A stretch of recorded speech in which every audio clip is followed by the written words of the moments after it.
Можешь ли ты представить, что просыпаешься в 4 утра каждый день? Не ради тренировки, а просто чтобы добраться до школы. Некоторые дети переходят вброд реки с крокодилами, другие карабкаются по отвесным скалам без страховки. И это обычный вторник. Смотри, что происходит, когда я прошел этот путь вместе с ними. В мире существуют маршруты в школу, которые убивают детей. Буквально. В горах провинции Сычуань в Китае дети поднимались по вертикальным деревянным лестницам на высоту девятиэтажного дома. Без перил, без страховки, с рюкзаками за спиной. В провинции Гулу на севере Уганды 8-летний Оти каждое утро пересекает реку Асва вброд, где в сезон дождей вода поднимается выше пояса. Я решил лично пройти 5 таких маршрутов в разных странах и узнать, как выглядит этот путь изнутри. Будильник сработал в 4:00, когда за окном стояла полная темнота и слышался только стрекот цикад.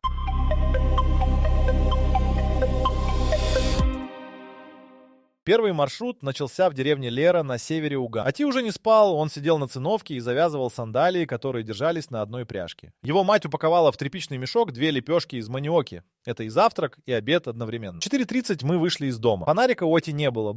Он шел по этой дороге столько раз, что знал каждый корень под ногами. Я включил налобный фонарь и сразу почувствовал себя лишним в этой темноте. К нам присоединились еще 3 детей из соседних домов. Сестра Оти Акило, 8 лет, и 2 братьев Акела, которым было 10 и 12. Никто не разговаривал, все просто шли. Через 40 минут мы вышли к реке Асва. Сухой сезон, она мелкая, вода по щиколотку. Но сейчас был апрель, конец сезона дождей, и уровень воды доходил Оти до груди. Я зашел в воду и сразу понял, что течение сильнее, чем кажется с берега. Ати взял сестру за руку. Дети разулись, связали сандалии и подняли рюкзаки над головой. Они переходили реку молча, нащупывая ногами камни на дне. Я шел рядом и думал только об одном. Местные жители говорили, что крокодилы здесь появляются ближе к рассвету. На другом берегу Акела вылила воду из сандалий и надела их мокрыми. Так она делает каждый день. Высушить обувь некогда. Дальше дорога шла через поле высокой слоновой травы. Стебли достигали 2 метров и смыкались над головой. Ати объяснил, что здесь нельзя останавливаться. Да, в траве живут змеи, и укус мамбы убивает быстрее, чем дети успеют добежать до ближайшего взрослого. Они шли быстро, почти бежали, и я едва успевал за ними. К 6 утра рассвело. Мы прошли около 8 километров и вышли на грунтовую дорогу. Возраст от 6 до 14 лет. Здесь к группе присоединились еще 12 детей из 2 других деревень. 6-летний Окот нес на спине рюкзак размером почти с него самого. Внутри тетради учебник и жестяная кружка. Я спросил Оти, устает ли он. Он посмотрел на меня с искренним непониманием и сказал, что устает только когда идет дождь. Тогда дорога превращается в грязь по колено, и идти становится вдвое тяжелее. В сухую погоду нет, не устает. Школа появилась в 7:50. Бетонное здание с жестяной крышей, 12 классов, 480 учеников. Дети пришли раньше учителя, тот приехал на велосипеде в 8:10. Ати сел за парту, достал тетрадь и начал повторять таблицу умножения вслух. Он прошел 12 километров по темноте, пересек реку с крокодилами и прорезал поле со змеями. И теперь просто учил. Второй маршрут находится в провинции Сычуань в Китае, и он буквально вертикаль. Деревня Атулер расположена на вершине скалы высотой 800 метров. Как будто все предыдущее было обычным делом, потому что для него так и есть.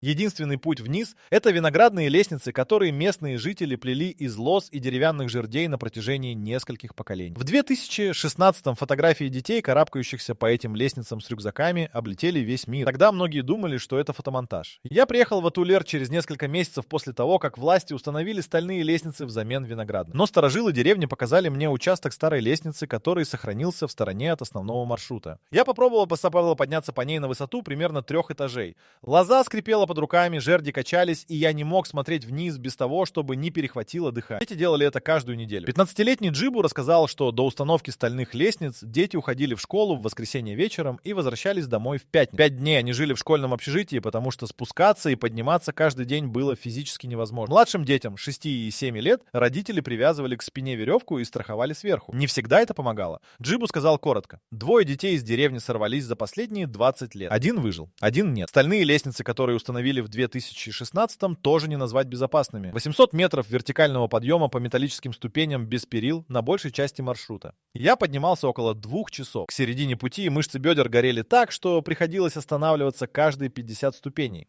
Джибу поднялся без единой остановки,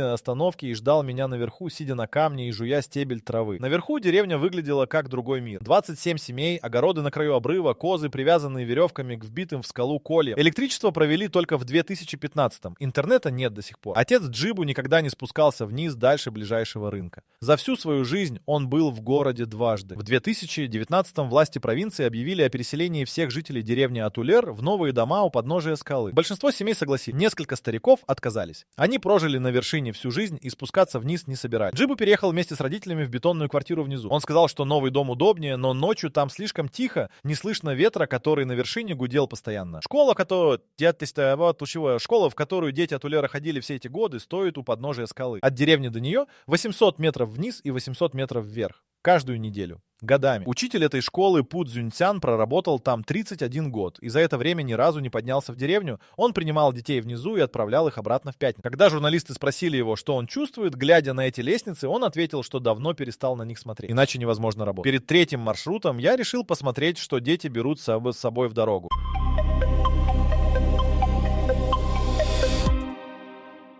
Не из любопытства, это оказалось важнее, чем я думал. В горном районе Гурми на западе Эфиопии 12-летняя Хирут собирала рюкзак в 5 утра при свете керосиновой лампы. Рюкзака как такового не было. Была большая ткань, которую она складывала особым способом и завязывала узлом за спиной. Внутри одна тетрадь на все предметы, огрызок карандаша длиной 3 сантиметра, половина лепешки из тефа и пластиковая бутылка с водой. Все, больше нести незачем и не в чем. Я спросил про учебник. Хирут объяснила, что учебник 1 на 4 учеников. Он хранится в классе и домой его не выдают. Домашние задания она записывает по памяти и повторяет вслух по дороге. Так запоминается лучше, чем если бы читала. Маршрут до школы занимает 2 часа 40 минут в одну сторону. За это время она успевает повторить все, что проходили на прошлой неделе. В Индонезии, на острове Сулавеси, 10-летний Рэнди нес в школу совсем другое. Его деревня отрезана от районного центра рекой, через которую мост снесло наводнением в 2018 и до сих пор не восстановили. Каждое утро дети переправляются на другой берег в надувных камерах от грузовых шин. Рэнди перед выходом из дома упаковывал тетради и учебник в полиэтиленовый пакет,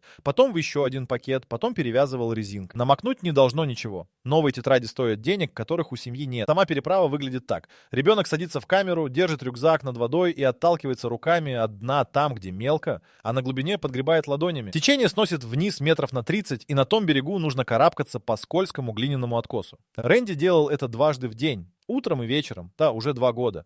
Его младшая сестра в школу не ходила. Родители решили, что в 6 лет переправа слишком опасна. В Колумбии, в районе Чока, я увидел детей, которые брали с собой в дорогу нечто, чего не ожидал увидеть вовсе. 14-летний Карлос перед выходом клал в карман маленький свисток. Не игрушку. Сигнальный свисток такой, какой используют спасатели. Дорога до его школы проходит через джунгли, где активны вооруженные группировки. Свисток — это условный сигнал. 3 коротких означает «стоп, опасность». 2 длинных. Я в порядке. Все дети в группе знали эти сигналы. Их научила учительница, которая сама каждый день шла этим же маршрутом. Карлос нес еще одну вещь. Потрепанную записную книжку, в которой его мать каждое утро писала одну строчку. Ни письмо, ни записку, просто дату и слово «вышел». Это был их способ вести учет. Если однажды в книжке не появится новая запись, значит, что-то пошло не так. Карлос показал мне книгу. Записи шли без единого пропуска за последние 2 года. Я смотрел на содержимое этих рюкзаков и понимал одну простую вещь. Каждый предмет выбран с точным расчетом. Ничего лишнего, ничего случайного. Огрызок карандаша, двойной пакет для тетрадей, свисток, записная книжка с датами. Это не бедность. Понимаешь, это система, выработанная годами, где каждая деталь решает конкретную задачу выживания по дороге к знаниям.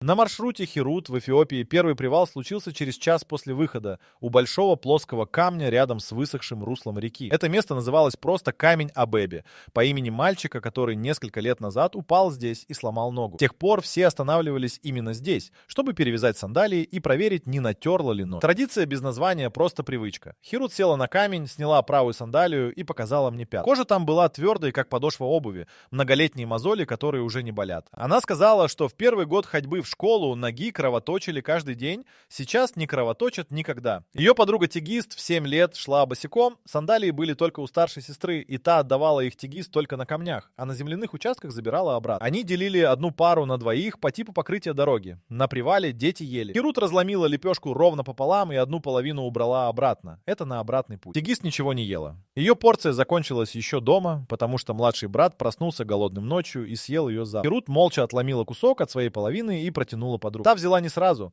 Сначала посмотрела на оставшийся кусок, потом взяла. Никто ничего не сказал. Я достал свой бутерброд, который взял из гостиницы. Дети смотрели вежливо и без голодного блеска в глазах. Они умели не показывать.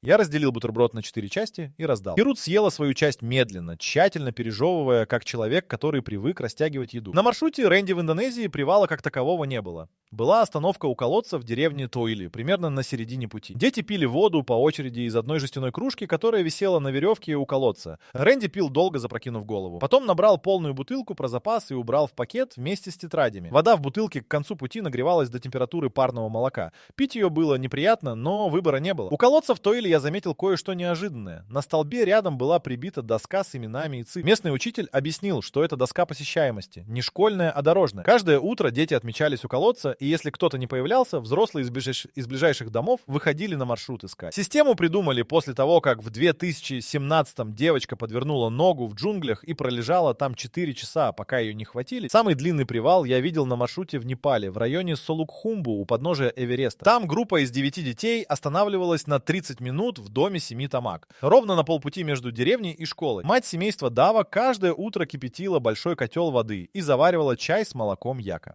Дети заходили, садились прямо на пол, пили чай и молчали. Дава никогда не брала денег. Она сказала, что ее собственный сын ходил этой дорогой 12 лет, и кто-то также поил его чаем в чужом доме на полпути. Я сидел на полу вместе с детьми и держал в руках горячую кружку. За окном был склон горы, покрытый снегом выше линии леса. Температура на улице была минус 9. Дети допили чай, встали, поправили рюкзаки и вышли обратно в холод без лишних движений. Дава закрыла за ними дверь и сразу начала кипятить новый котел для следующей группы, которая придет через 20 минут.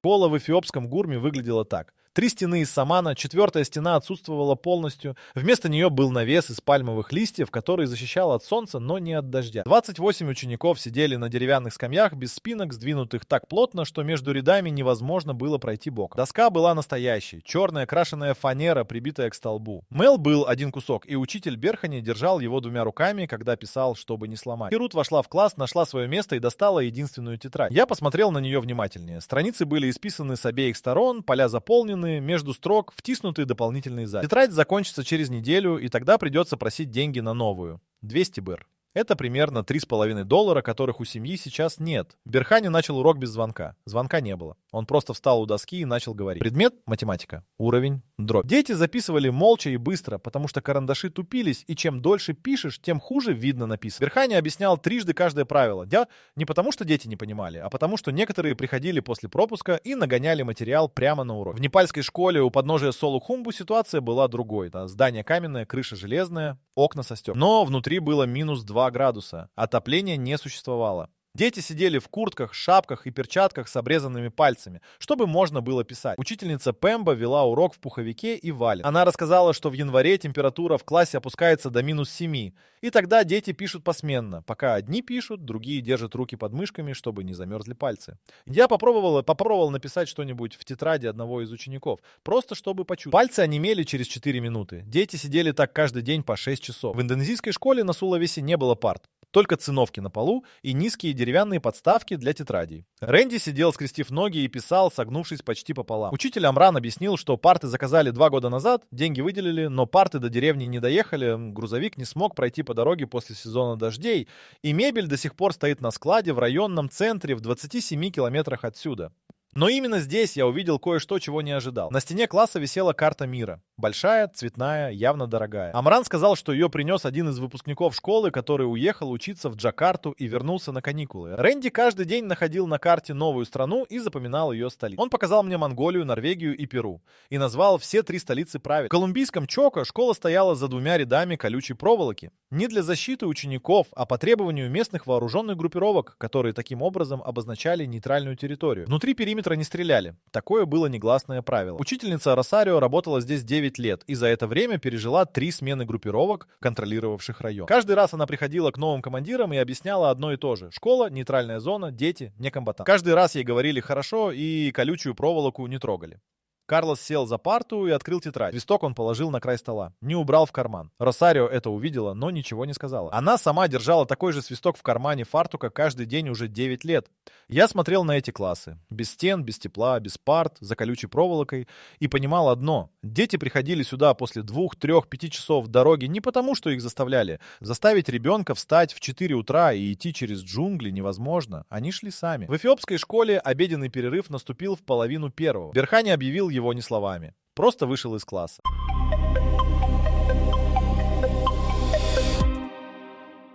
Дети высыпали на улицу и разошлись по тени деревьев. Херут достала вторую половину лепешки, ту, которую берегла с утра. Тигист ничего не достала. Она просто сидела рядом и смотрела в сторону.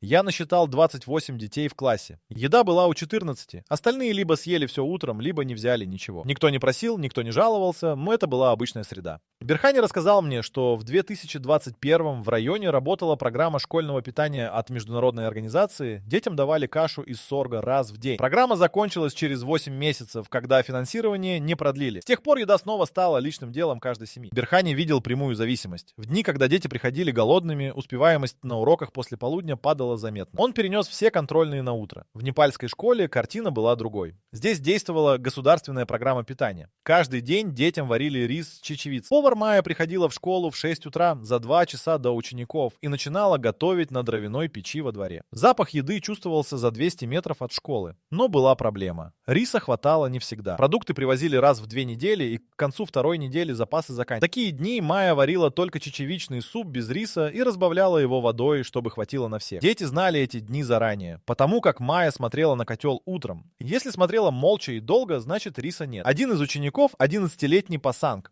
в такие дни не ел ничего. Он отдавал свою порцию младшей сестре, которая училась в том же классе. Пасанг объяснил это просто. Он старше, значит, может потерпеть дольше. Его сестра Нима ела молча и никогда не благодарила вслух. Они договорились, что благодарить не нужно, это только расстраивает. В индонезийской школе на Сулавеси школьного питания не было вовсе. Амран показал мне приказ из районного управления образования 2-летней давности, где говорилось о выделении средств на организацию питания. Деньги до школы не дошли, а сели где-то между районным центром и деревней. Амран написал 3 жалобы. На первые 2 не ответили, на третью ответили, что вопрос изучается. Рэнди в обед съел то, что принес из дома. Вареный батат и маленький кусок жареной рыбы, завернутый в банановый лист. Рыбу он поймал сам утром, до выхода в школу, закинул снасть в реку в 4:30 утра и вытащил к 5. Это был его обычный распорядок по вторникам и четвергам, когда рыба клевала лучше. В остальные дни еды было меньше. В колумбийском Чоко обед выглядел неожиданно организованно. Местная некоммерческая организация из Боготы поставляла в школу продукты раз в неделю. Рис, бобы, растительное масло. Повар Консуэла готовила на всех 114 учеников на 2 газовых горелках. Она успевала к перерыву всегда, без опозданий, за 8 лет не пропустила ни одного дня. Карлос сказал, что обед Консуэла — это единственная еда, в которой он был уверен каждый день. Дома еда появлялась не всегда. Я ел вместе с детьми за низким столом во дворе. Рис с бобами, ложка масла сверху. Вкус простой и конкретный. Карлос ел быстро и аккуратно, не роняя ни зернышка. Когда тарелка опустела, он перевернул ее вверх дном. Здесь это означало, что добавки не нужно, другим детям хватит больше. Этому жесту его никто не учил. Он придумал его сам. Обратный путь всегда тяжелее.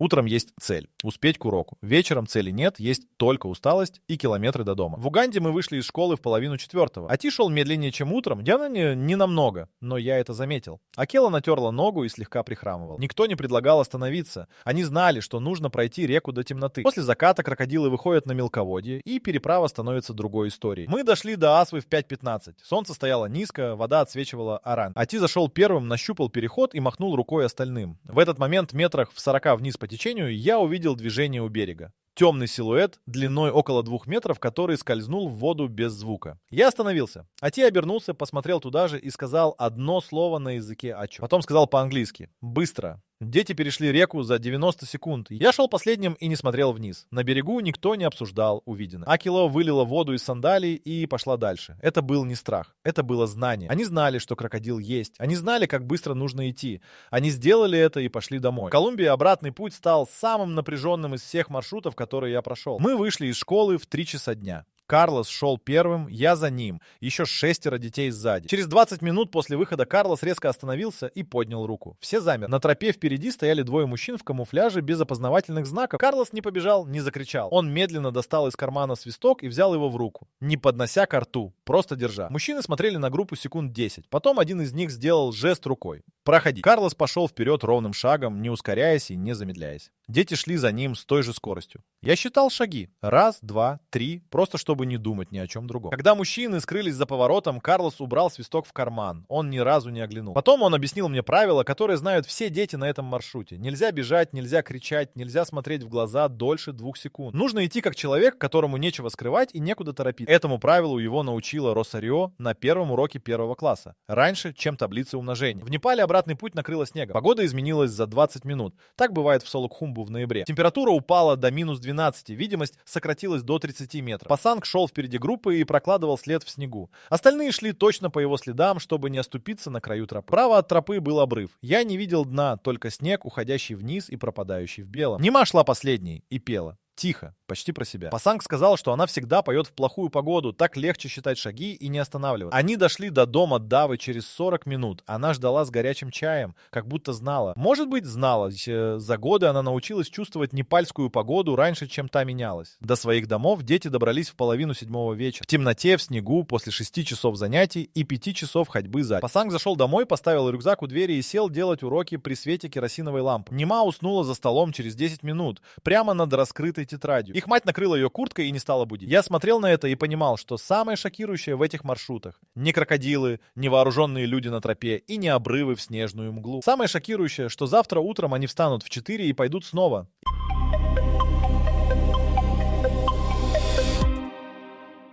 В последний день я задал каждому ребенку один вопрос. Кем ты хочешь стать? Не ради красивой концовки. Я genuinely хотел знать, ради чего они встают в 4 утра. Ати из Уганды ответил без паузы. Ветеринаром. Не врачом, не учителем, именно ветеринаром. Потому что в деревне каждый год гибнет скот от болезней, которые можно было вылечить, и семьи теряют все. Он объяснил это с точностью человека, который уже просчитал задачу. Если в районе будет 1 ветеринар, 20 семей не потеряют коров в следующем году. Ати знал, в какой университет Кампалы нужно поступить и сколько стоит обучение. Сумму он назвал в шиллингах и сразу перевел в коров. Столько коров нужно продать семье, чтобы оплатить первый год. Херут из Эфиопии сказала: учитель. Я спросил, почему не врач или инженер. Она ответила, что Берхани 1 на 28 учеников и не успевает объяснять каждому. Если учителей будет больше, дети будут понимать лучше. Логика прямая. Без романтики. Тигист, подруга Херут, которая отдала половину лепешки и молчала весь день, сказала тихо: «Я хочу, чтобы у моих детей была школа рядом с домом. Профессия просто это». Она не уточняла, кем работать.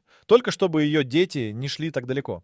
Рэнди с Сулавеси хотел стать капитаном корабля. Он объяснил: на острове все зависит от моря, а люди, которые управляют кораблями, могут доставить все, что угодно в любую деревню. Включая парты, которые 2 года стоят на складе в 27 километрах. Пасанг из Непала назвал профессию, которую я не ожидал — метеоролог. Он хотел изучать погоду, потому что в горах погода убивает людей, которые не знают, что она изменится через 20 минут. Если бы кто-то предупреждал заранее, люди успевали бы укрыться. Пасанг уже читал о метеорологических станциях и знал, что ближайшая к его деревне находится в 140 километрах. Карлос из Колумбии молчал дольше всех. Потом сказал: адвокат, чтобы то, что написано в законе, выполнялось на самом деле. Он имел в виду конкретно. Закон говорит, что школа — нейтральная зона. Но это работает только потому, что Росарио каждый раз лично договаривается с вооруженными людьми. Карлос хотел, чтобы закон работал без Росарио, чтобы не нужно было каждый раз договариваться. Джибу из китайской деревни Атулер, который теперь живет у подножия скалы в бетонной квартире, сказал коротко: инженер. Он хотел строить дороги, не лестницы, именно дороги, по которым может проехать машина. Он уже знал, какие бывают типы дорожного покрытия и чем асфальт отличается от бетона. Узнал из учебника, который хранится в классе и домой не выдается. Я возвращался домой с 5 часами перелета и думал об одном числе.